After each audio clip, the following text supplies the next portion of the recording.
Piece TV Bangla, মানবতা সমাধান।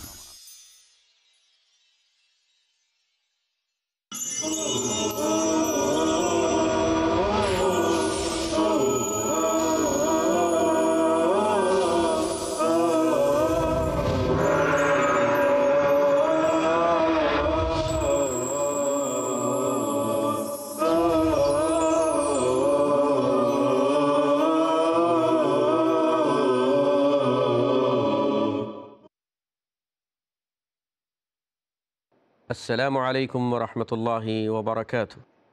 الحمد لله رب العالمين، والصلاة والسلام على أشرف الأنبياء والمرسلين نبينا محمد وعلى آله وأصحابه أجمعين، أما بعد. عن أبي عبد الله جابر بن عبد الله الأنصاري رضي الله عنهما أن رجلا سأل رسول الله صلى الله عليه وسلم فقال: أرأيت إذا صليت الصلوات المكتوبات وصمت رمضان وأحللت الحلال وحرمت الحرام ولم أزد على ذلك شيئا أأدخل الجنة؟ قال نعم، رواه مسلم. PST বাংলার সম্মানিত সুধী ও দর্শকবৃন্দ, আপনাদের প্রিয় অনুষ্ঠান দারসে হাদিসে আপনাদেরকে প্রাণঢালা শুভেচ্ছা ও স্বাগত জানাচ্ছি। আজকের যে হাদিসটা, এই হাদিসটি জান্নাতের পথে পরিচালনার উপায়। প্রতিটি মুমিনের কাম্য সে জান্নাতে যাবে। জান্নাত সকলেরই কামনা, কেউ জাহান্নামে যেতে চায় না। আল্লাহ রাব্বুল আলামিন আমাদের সকলকে জান্নাতে যাওয়ার তৌফিক দিন এবং জাহান্নাম থেকে বাঁচিয়ে রাখুন, আমিন। প্রথমেই হাদিসটির অর্থ বলছি। সাহাবী আবু আবদুল্লাহ জাবের ইবনে আবদুল্লাহ আল আনসারী রাদিয়াল্লাহু আনহুমা বর্ণনা করেন, আন্না রাজুলান সাআলা রাসূলুল্লাহ সাল্লাল্লাহু আলাইহি ওয়াসাল্লাম, জনৈক ব্যক্তি রাসূলুল্লাহ সাল্লাল্লাহু আলাইহি ওয়াসাল্লামের কাছে এসে জিজ্ঞাসা করলেন, বললেন, আরাআইতা ইযা সাল্লাইতুস সালাওয়াতিল মাকতুবাত, হে রাসূল, আপনি কি মনে করছেন বা আপনার বক্তব্য কি, আমি যদি 5 ওয়াক্ত ফরজ সালাতসমূহ আদায় করি, ও সুমতু রমাদানা, এবং রমাদানের সিয়াম পালন করি, ও আহলালতুল হালাল, এবং আমি হালালকে হালাল জানি, ও হাররামতুল হারাম, এবং হারামকে হারাম জানি, ওয়ালাম আজিদ আলা যালিকা শাইআ, এর উপরে আমি কিছু অতিরিক্ত করব না, আদখুলুল জান্নাহ, আমি কি জান্নাতে প্রবেশ করতে পারবো? ক্বালা নাম, প্রশ্নকারীর জবাবে রাসূলুল্লাহ সাল্লাল্লাহু আলাইহি ওয়াসাল্লাম বলেন, জি হ্যাঁ, আপনি জান্নাতে প্রবেশ করতে পারবেন। হাদিসটি মুসলিম শরীফের। শুধুও দর্শকবৃন্দ, প্রথমেই আমাদের আগ্রহ জাগবে কে সেই প্রশ্নকারী। তিনি এই চমৎকার প্রশ্নটি করলেন এবং সংক্ষেপে বেহেশতে যাওয়ার উপায় অন্বেষণ করলেন। তদুত্তরে আমরা বলবো, অপর বর্ণায় জানা যায় তিনি হলেন বিশিষ্ট সাহাবী আন-নু'মান, যিনি ছিলেন বদরের যুদ্ধে অংশগ্রহণকারী সাহাবী এবং তিনি উহুদের যুদ্ধে শাহাদাত বরণ করেন। এখানে দেখা যাচ্ছে যে সাহাবী 5 ওয়াক্ত সালাতের কথা বললেন এবং রমাদানুল মুবারকের সিয়ামের কথা বললেন, আর বললেন ও আহলালতুল হালালা, আমি হালালকে হালাল জানব। তার অর্থ হলো আমি এটা আল্লাহর নির্ধারিত হালাল বলে ইতিকাদ করব, বিশ্বাস পোষণ করব এবং এর সীমারেখার ভিতরে থাকব। ও হাররামতুল হারাম, এর অর্থ হলো আমি জানব যে এটা হারাম, ও ইজতানাবতুহু, এবং এই হারাম থেকে আমি পরহেজ করব, সাবধান হব, সতর্ক হব, দূরে অবস্থান করব, বেঁচে থাকব। এই বক্তব্যটি তিনি আল্লাহ রসুলের কাছে পেশ করলেন এবং বলেন, এর বেশি আমি কিছু করতে পারবো না। যদি না করি তাহলে কি আমি জান্নাতে যাব? শুধুও দর্শকবৃন্দ, প্রশ্ন হলো এখানে সাহাবাদের জান্নাত লাভের আগ্রহ কতখানি ছিল। আপনি বুঝতেই পারছেন যে জান্নাতে যাওয়ার জন্য কোন আমল করলে জান্নাতে যেতে পারবেন, সে কথাটি বারবার তারা রাসূল সাল্লাল্লাহু আলাইহি ওয়াসাল্লামের কাছে জিজ্ঞাসা করতেন। আর আজকের এই জীবনে আমরা কি করলে দুনিয়া পাব এবং কি করলে জাগতিক প্রতিষ্ঠা লাভ করা সম্ভব হবে, কি করলে আমি বিত্তশালী হব, সম্পদশালী হব, অন্যের উপরে প্রভাব বিস্তার করতে পারবো, সেটার প্রতিনিয়ত লড়াই আমাদের ভিতরে চলছে। আল্লাহ সুবহানাহু ওয়া তাআলা আমাদের চরিত্র সম্পর্কে কোরআনে বলছেন, আমাদের এক শ্রেণীর মানুষের ইয়ালামুনা যাহিরাম মিনাল হায়াতিদ দুনিয়া ওয়া হুম আনিল আখিরাতি হুম গাফিলুন। তারা দুনিয়ার বুঝ ভালো করেই বুঝে, দুনিয়ার জ্ঞান ভালো করেই রাখে, কিন্তু যখন আখিরাতের প্রশ্ন আসে, পরকালের প্রশ্ন আসে, তখন তারা গাফিল হয়ে যায়। আজকে অনেক সময় আমাদের এই চলন্ত পথে দেখেছি যে ছেলেরা অনেক সময় পিতামাতার অভিযোগ করে বলে যে পিতা তো আমাদেরকে সলাৎ শিখান নাই, মা তো আমাদেরকে সলাৎ শিখান নাই, মা তো আমাদেরকে পবিত্রতা শিখান নাই, তারা কেন শিখান নাই? হ্যাঁ, তাদের যদি ত্রুটি থাকে তাহলে তারা জবাবদিহি করবেন। প্রশ্ন হলো যে দুনিয়ার এই চলন্ত পথে আপনি কোনো জায়গায় ঠেকেছেন, আটকে গেছেন, শিখতে পারেন নাই, জানেন নাই, জ্ঞান নাই, আপনি মা বাবার দোহাই দিয়ে পার পেয়েছেন, তা তো করেন নাই। আপনার মা, আপনার বাবা আপনাকে দুনিয়ার সকল কিছু শেখায় নাই, অথচ দুনিয়ার প্রত্যেকটি ক্ষেত্রে আপনি একজন নিপুণ শিল্পী হিসাবে নিজেকে প্রতিষ্ঠিত করছেন এবং অজানা বিষয় জানতে চেষ্টার ত্রুটি করছেন না, সবসময় দৌড়াচ্ছেন। আপনি কোথাও আটকে গেছেন, কথা বলা জানেন না, শিখছেন, টেকনিক্যাল প্রবলেম হয়ে গেছে, সলভ করার জন্য আপনি দৌড়াচ্ছেন, সব কিছুই আপনি শিখে নিতে পারছেন, কিন্তু আখিরাতের বেলা যখন আসবে তখন পিতামাতার অজুহাত দেবেন। এটা কেমন কথা? এটা কি আপনার বুদ্ধিমত্তা, আপনার বিবেক সমর্থন করে? শুধু আপনি আপনাকেই প্রশ্ন করুন, জবাব পেয়ে যাবেন। অথচ আমরা তার বিপরীতে সাহাবাই কেরাম রিজওয়ানুল্লাহি আলাইহিম আজমাইন তাদের আমলকে দেখি যে তারা যখন কোনো বিষয়ে জিজ্ঞাসা করতেন সেটা ছিল অত্যন্ত সতর্কতার সাথে এবং শুধুমাত্র পরকালকে বাঁচাবার জন্য, আখিরাতকে বাঁচাবার জন্য, পরকালে মুক্তির জন্য, জাহান্নাম থেকে মুক্তির জন্য, জান্নাতে যাওয়ার উপায় কি করে তারা জান্নাতে যেতে পারেন, সেই আগ্রহ নিয়ে রাসূল সাল্লাল্লাহু আলাইহি ওয়াসাল্লামের সমীপে তাদের দরখাস্ত পেশ করতেন। অত্র হাদিসটি তার জ্বলন্ত প্রমাণ। শুধুও দর্শকবৃন্দ, আমরা এই মর্মে অনেক ঘটনা, অনেক হাদিস পাবো। কেউ এসে রাসূল সাল্লাল্লাহু আলাইহি ওয়াসাল্লামকে এসে বলছেন, ইয়া রাসূলুল্লাহ আইয়ুল আমালি আহাব্বু ইলাল্লাহ, কোন আমল আল্লাহর কাছে সবচেয়ে পছন্দের? ইয়া রাসূলুল্লাহ আইয়ুল আমালি আফজল, কোন আমলটা সবচেয়ে উত্তম, কোন আমলটা আমাকে বেহেশতের কাছে পৌঁছায় দেবে, জাহান্নাম থেকে দূরে রাখবে, বলুন।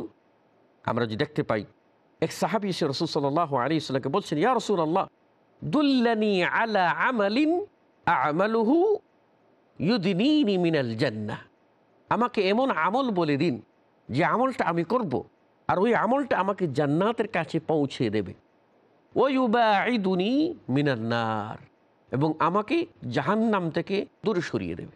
দেখুন, তার জান্নাতে যাওয়ার জন্য রাসূল সাল্লাল্লাহু আলাইহি ওয়াসাল্লামকে জিজ্ঞাসা করতেন যে এমন আমল, এমন কাজ আমাকে বলে দিন যা করলে সে কাজগুলি আমাকে জান্নাতের কাছে পৌঁছায় দেবে, ওয়ুবাঈদুনি, আর আমাকে দূরে সরিয়ে রাখবে কিস থেকে? জাহান্নাম থেকে।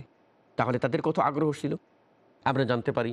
সাহাবী আবু আইয়ুব আল আনসারী রাদিয়াল্লাহু আনহু বর্ণনা করেন, আন্না রাজুলান ক্বালা লিন-নবী সাল্লাল্লাহু আলাইহি ওয়াসাল্লাম, জনৈক ব্যক্তি নবী করিম সাল্লাল্লাহু আলাইহি ওয়াসাল্লামকে বললেন, আখবিরনি বিআমালিন ইউদখিলুনি আল জান্নাহ, আমাকে এমন আমলের সংবাদ দিন, এমন আমল বিষয়ে আপনাকে বলে দিন, ইউদখিলুনি আল জান্নাহ, যে আমল আমাকে জান্নাতে পৌঁছিয়ে দেবে।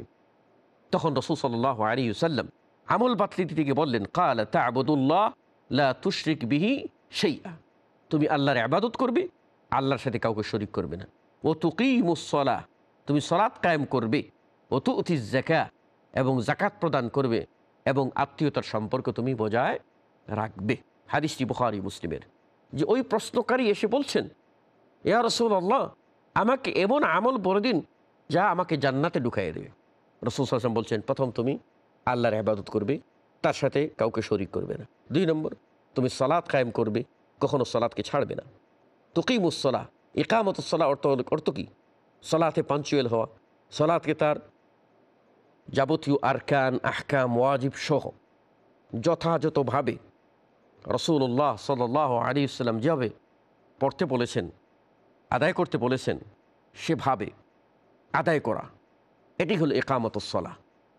3 নম্বর, ও তুতিজ যাকাত, তুমি যাকাত দেবে। কেননা যাকাত দেওয়ার মাধ্যমে তোমার আত্মা পবিত্র হবে, তোমার মাল পবিত্র হবে, তোমার রুটি রুজি হালাল হবে। আর রুজি রুটি যখন হালাল হয়ে যাবে তখন তোমার ইবাদত আল্লাহর কাছে গ্রহণযোগ্য হবে। আর এখানেই যদি ব্যর্থ হও তাহলে সব ব্যর্থতা তোমাকে গ্রাস করবে। কেননা ইন্নাল্লাহ তাইয়্যিবুন লা ইয়াকবালু ইল্লা তাইয়্যিব, আল্লাহ পবিত্র সত্তা, তিনি পবিত্র কিছু ছাড়া অপবিত্রতা গ্রহণ করেন না। হালাল রুজি ইবাদত কবুলের পূর্ব শর্ত। অতঃপর রাসূল সাল্লাল্লাহু আলাইহি ওয়াসাল্লাম বললেন, তুমি আত্মীয়তার সম্পর্ককে বজায় রাখবে। আত্মীয়তার সম্পর্ক বজায় রাখা জান্নাত পাওয়ার উপায়। আত্মীয়তার সম্পর্ক বজায় রাখা রুজি রুটিতে বরকত লাভের উপায়, হায়াতে বরকত লাভের উপায়। আর আত্মীয়তার সম্পর্ক ছিন্ন করা জাহান্নামীদের কাজ। আত্মীয়তার সম্পর্ক ছিন্ন করলে জান্নাতে যাওয়া যাবে না, বরং জাহান্নামে যাওয়ার পথ উন্মুক্ত হয়ে যাবে। সুতরাং সবসময় আমাদেরকে চেষ্টা করতে হবে এই উপদেশগুলি বাস্তবায়নের। শুধুও দর্শকবৃন্দ, সময় এলো ছোট্ট একটা বিরতির। আমরা ছোট্ট বিরতি নিচ্ছি, তারপর ফিরে আসব আপনাদের এই প্রিয় অনুষ্ঠানে, প্রিয় কথায়। ততক্ষণে আপনারা সাথে থাকুন। ধন্যবাদ।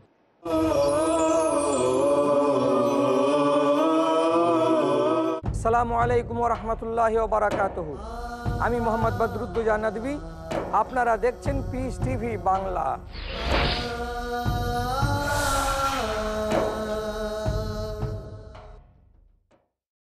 أعوذ بالله من الشيطان الرجيم. بسم الله الرحمن الرحيم.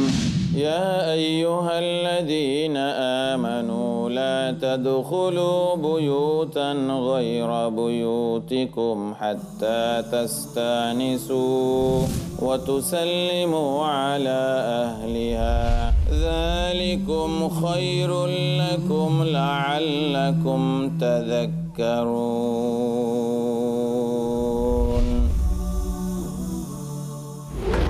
আপনি কি জীবনের ব্যাপারে হতাশ? আপনি কি পথ হারিয়ে দিশেহারা? তাহলে আল কোরআন মানবতার মহান সংবিধান। শেখ আব্দুর রহমান মাদানী। মহাবিশ্বের মহাবিস্ময় মহাগ্রন্থ আল কোরআন। আসুন কোরআন পড়ি, কোরআন বুঝি, কোরআন দিয়ে জীবন গড়ি। দেখুন আমার প্রোগ্রাম শুধুমাত্র পিস টিভি বাংলায়। কোরআন দিয়ে জীবন গড়ি, প্রতি রবিবার, মঙ্গলবার ও শুক্রবার রাত 11টায় বাংলাদেশে ও রাত 10:30টায় ভারতে। পিস টিভি বাংলায়। পরিচর্যা ছাড়া কোনো জিনিসই তার সৌন্দর্যতা টিকে রাখতে পারে না।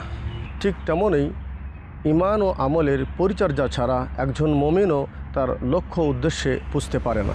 শেখ আখতার মাদানী।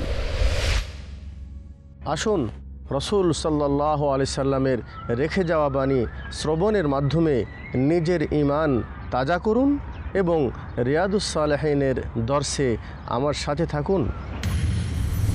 দেখুন রিয়াজুস সালেহিন কাল রাত 11:30টায় বাংলাদেশে ও রাত 11টায় ভারতে। পিস টিভি বাংলায়।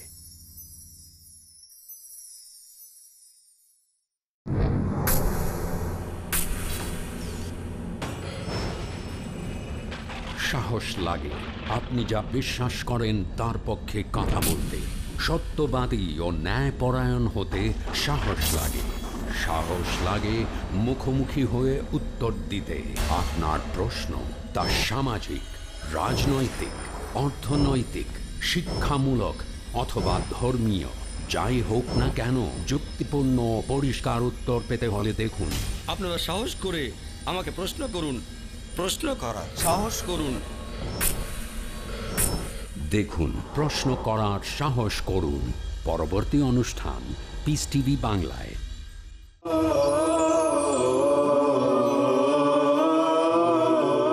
সম্মানিত সুধীয় দর্শকবৃন্দ, বিরতির পর আপনাদেরকে পুনরায় আপনাদেরই প্রিয় অনুষ্ঠানে স্বাগত জানাচ্ছি। কথা হচ্ছিল যে সাহাবিক রাসূল সাল্লাল্লাহু আলাইহি ওয়াসাল্লাম বললেন, তুমি আত্মীয়তার সম্পর্ককে বজায় রাখবে। আত্মীয়তার সম্পর্ক বজায় রাখা জান্নাত পাওয়ার উপায়। আত্মীয়তার সম্পর্ক বজায় রাখা রুজি রুটিতে বরকত লাভের উপায়, হায়াতে বরকত লাভের উপায়। আর আত্মীয়তার সম্পর্ক ছিন্ন করা জাহান্নামীদের কাজ। আত্মীয়তার সম্পর্ক ছিন্ন করলে জান্নাতে যাওয়া যাবে না, বরং জাহান্নামে যাওয়ার পথ উন্মুক্ত হয়ে যাবে। সুতরাং সবসময় আমাদেরকে চেষ্টা করতে হবে এই উপদেশগুলি বাস্তবায়নের। রাসূল সাল্লাল্লাহু আলাইহি ওয়াসাল্লাম এই সাহাবীকে তার ঈমান আকীদা পবিত্র রাখার এবং আমল করার, রুজিরুটি হালাল করার এবং আত্মীয়তার সম্পর্ক বজায় রেখে চলার উপদেশ দান করলেন। এর মাধ্যমে আমরা জানতে পারি যে এগুলি মৌলিক কাজ, যার মাধ্যমে আমরা জান্নাতে সহজ উপায়ে প্রবেশ করতে পারব। শুধু দর্শকবৃন্দ, আমরা যেমনটি জানলাম যে সাহাবাদের আগ্রহ ছিল জান্নাতে যাওয়ার উপায় জানার জন্য। এই হাদিসে যে সাহাবী নুয়মান, তিনি এসে রাসূল সাল্লাল্লাহু আলাইহি ওয়াসাল্লামকে বলছেন যে আমি যদি 5 ওয়াক্ত সালাতকে আদায় করি এবং রমাদানের রোজাকে রাখি আর হালাল হারামের ব্যবধানটা ঠিক রাখি, এর উপরে কিছু না করি, তাহলে কি আমি জান্নাতে যেতে পারবো? এই হাদিসটায় তিনি মৌলিক কিছু আমলের কথা উল্লেখ করলেন। তার মধ্যে উল্লেখযোগ্য হলো সালাত, তাও ফরজ সালাত, নফল না। রমাদানের ফরজ সিয়াম, নফল না। হালাল হারামের ব্যবধানটা সতর্কতার সাথে নিলেন। আর তিনি বললেন এগুলি যদি আমি করি তাহলে কি জান্নাতে যেতে পারবো? রাসূল সাল্লাল্লাহু আলাইহি ওয়াসাল্লাম বলেন হ্যাঁ, আপনি জান্নাতে যেতে পারবেন। তাহলে কি এটা প্রমাণ হয় না যে নাজাতের পথ, মুক্তির পথ আপনার মৌলিক কয়টি নীতিমালার উপরে নির্ভরশীল? তার মধ্যে আমরা প্রথমে বলবো ফরজসমূহ যথাযথভাবে আদায় করা। আপনাকে যে কাজটি করতে বলা হয়েছে সে কাজটি আপনি ঠিকমতো আদায় করুন, আপনি নাজাত পেয়ে যাবেন। এই কাজগুলি আদায়ের মধ্যে উল্লেখযোগ্য হচ্ছে 5 ওয়াক্ত সালাত। এই 5 ওয়াক্ত সালাত আপনি যদি আদায় করেন তাহলে আপনি দায়মুক্ত হবেন। আর এটা যদি আপনার অনাদায় থেকে যায় তাহলে আপনি কোনো অবস্থাতেই মুক্তি পাবেন না। কেন? মুসনাদে আহমদে একখানা হাদিস এসছে, যে হাদিসটি ইমাম আলবানী সহিহ বলে উল্লেখ করেছেন রাহিমাহুল্লাহ তাআলা। সে হাদিসটা কি? রাসূল সাল্লাল্লাহু আলাইহি ওয়াসাল্লাম ইরশাদ করেছেন যে আউয়ালু মা ইউহাসাবু বিল আবদ ইয়াউমাল কিয়ামা আস-সালাহ। কিয়ামতের দিনে বান্দার সর্বপ্রথম হিসাব হবে সলাতের। যদি সলাতের জবাব দিতে পারে তাহলে কিন্তু তার অন্যান্য ইবাদত আল্লাহর কাছে অ্যাকসেপ্টেবল হবে, গ্রহণযোগ্যতা পাবে। পক্ষান্তরে সলাতের জবাব দিতে পারল না, এটাই তার ব্যর্থতা। অন্যান্য ইবাদত কিছুই তার গ্রহণযোগ্য হবে না। এজন্য 5 ওয়াক্ত সলাতকে যত্নের সাথে আমাদেরকে আদায় করতে হবে এবং আপনাকে অবশ্যই রমাদানের ফরজ সিয়াম পালন করতে হবে। রাসূলুল্লাহ সাল্লাল্লাহু আলাইহি ওয়াসাল্লাম বলেন, হাদিসে কুদসিতে আসছে, আমি তাদের উপরে যা আবশ্যক করে দিয়েছি, এই আবশ্যকীয় যে আসাসিয়াত, যে মৌলিক হুকুম, সেগুলি যদি তারা পালন করে এর মাধ্যমেই তারা আমার সান্নিধ্য পাবে, এর মাধ্যমেই তারা আমার কুরবত হাসিল করতে পারবে। এটা স্পষ্ট বোঝা গেল। অন্য সব কিছু আপনি এক্সট্রা করবেন, এক্সট্রা অর্ডিনারি যে আপনার সার্ভিস, সেটা আপনার জন্য বোনাস। কিন্তু আপনার মূল যদি না থাকে তাহলে কিন্তু লাভ হবে না। আপনার আসল যদি না থাকে তাহলে কিন্তু লাভ হবে না। এজন্য আপনাকে আসাসিয়াতের প্রতি গুরুত্ব দিতে হবে। অত্র হাদিসে 3টি মৌলিক বিষয়কে উল্লেখ করা হয়েছে। একটা হচ্ছে যে ফরজ সমূহকে গুরুত্বের সাথে আদায় করা, তার মধ্যে সালাত এবং সিয়াম। আর দ্বিতীয় যে বিষয়টা হচ্ছে সেটা হচ্ছে তারকুল মুহাররামাত, যা হারাম করা হয়েছে সেগুলি ছেড়ে দেওয়া। শুধু দর্শকবৃন্দ, এই যে মুহাররামাত, এই হারামের ভয়াবহতা বড়ই কঠিন। এই হারাম এবং হালালের পার্থক্য না থাকার কারণে আমরা আজকে দিন দিন অধঃপতনের অতল তলে তলিয়ে যাচ্ছি। আমাদের নৈতিকতা ভুলুণ্ঠিত হচ্ছে এবং দিন দিন আমরা পাপাচারের করাল ঘাসে আটকে যাচ্ছি। এই যে মুহাররামাত, এগুলি থেকে সতর্ক থাকা সবচেয়ে বড় কঠিন। আমি বলি যে প্রতিবেশী আপনাকে গিফট করবে এবং তার কাছ থেকে অনেক কিছু পাবেন, সেটা আপনার জন্য বোনাস। সবচেয়ে বড় পাওয়া তার অনিষ্টতা হতে, তার আযা, তার কষ্ট থেকে আপনাকে যদি নিবৃত রাখে, সেটা বড় পাওয়া। কাজেই একজন মানুষ আল্লাহর হুকুমসমূহ পালনের মধ্য দিয়ে আগাবে, কিন্তু কতটুকু পালন করতে পারবে তার সাধ্য অনুযায়ী সেটা বিচার্য বিষয়। কিন্তু তাকে কঠোরভাবে হুঁশিয়ার করা হয়েছে আল্লাহর যে নিষিদ্ধ বস্তু, হুদুদ, বর্ডার, সীমারেখা আছে, সেটা লঙ্ঘন না করতে। রাসূল সাল্লাল্লাহু আলাইহি ওয়াসাল্লাম বলছেন, মা নাহাইতুকুম আনহু আমি যে বিষয়গুলি থেকে তোমাদেরকে সাবধান করেছি, সতর্ক করেছি, নিষেধ করেছি, ফান্তাহু, বিরত হও, ফাজতানিবু, ছেড়ে দাও, সেখানে আর কোনো উজরখাহি চলবে না, কোনো প্রকার আপত্তি চলবে না যে আমি ছাড়তে পারছি না। আমরা যদি দেখি সাহাবাই কেরাম রিজওয়ানুল্লাহি আলাইহিম আজমাইন, তাদের কাছে যখন বলা হয়েছে হারাম, তাৎক্ষণিকভাবে সব তারা ছেড়ে দিয়েছেন, কাল বিলম্ব করেন নাই, কাল বিলম্ব করেন নাই। উদাহরণস্বরূপ, যে নাজরান থেকে একদল লোক রাসূল সাল্লাল্লাহু আলাইহি সাল্লামের কাছে আসলে একজনের হাতে একটা আংটি ছিল স্বর্ণের, সেই আংটিটা খুলে রাসূল সাল্লাল্লাহু আলাইহি ওয়াসাল্লাম ফেলে দিয়েছিলেন যে পুরুষ স্বর্ণের আংটি পরতে পারবে না। তখন রাসূল সাল্লাল্লাহু আলাইহি ওয়াসাল্লাম চলে গেলে কিছু কিছু লোক তাকে বলছিল যে এটা তো স্বর্ণ, এটা তো মূল্যবান জিনিস, কাজে আপনি না হয় ব্যবহার নাই করলেন, সেটা আপনি নিয়ে নেন, অন্য কাজে লাগিয়ে দেন। তিনি বলছেন না, যেটা রাসূল সাল্লাল্লাহু আলাইহি ওয়াসাল্লাম ফেলে দিয়েছেন সেটা আমি আর গ্রহণ করতে পারি না।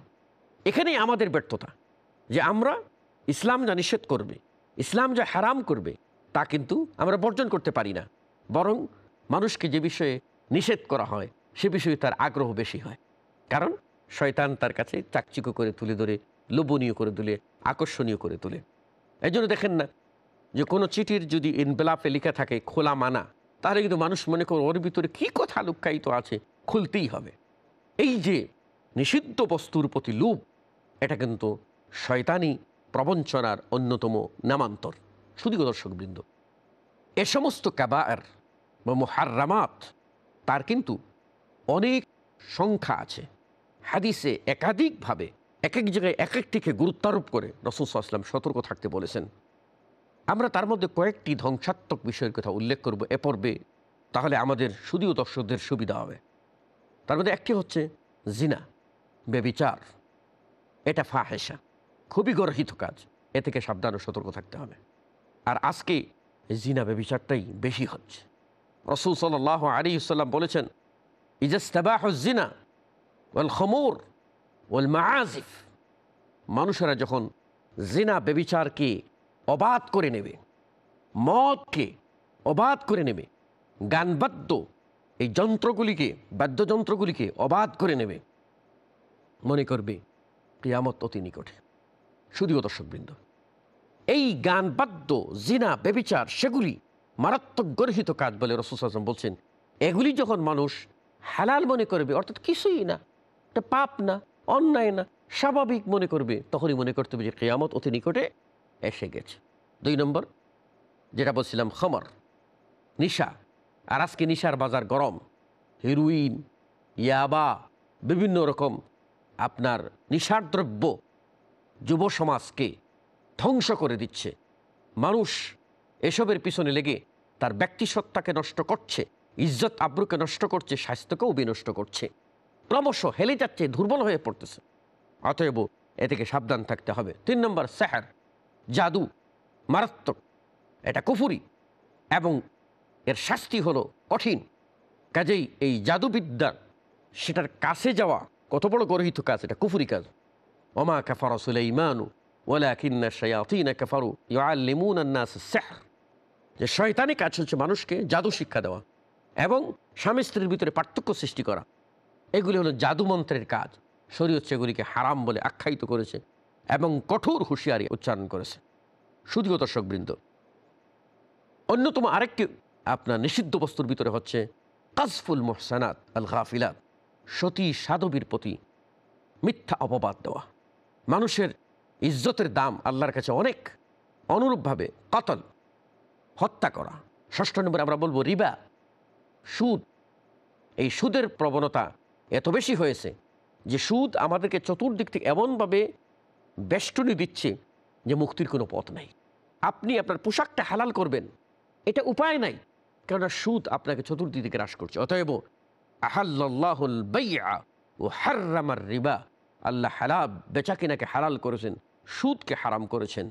আমরা দেখছি যে বহু জানাশোনা মানুষ তারা কিন্তু সুদের সেই লিপসা থামাতে পারছেন না, সুদি কারবার করছেন। মুক্তি কোনো দিন হবে না। রুজি হারাম, আপনার ইবাদত আল্লাহর কাছে গ্রহণযোগ্য হবে না।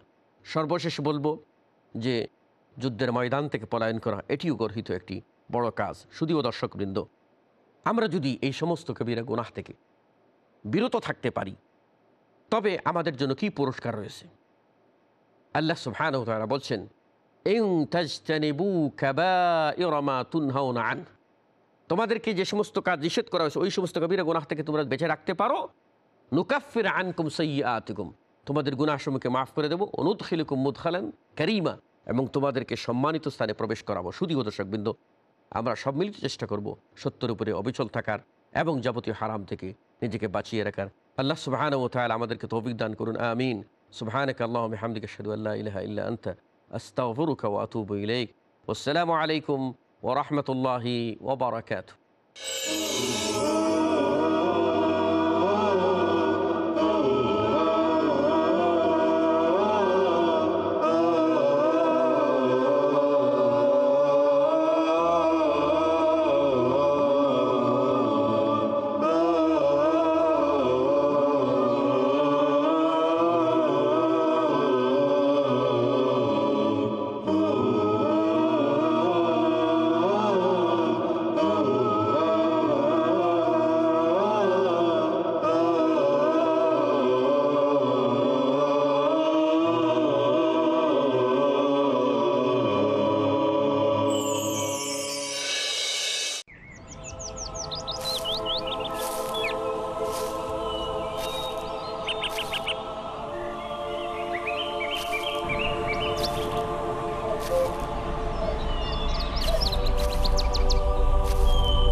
সকল বিনিয়োগের আছে তাদের নিজস্ব ঝুঁকি আর প্রতীক্ষার ক্ষণ।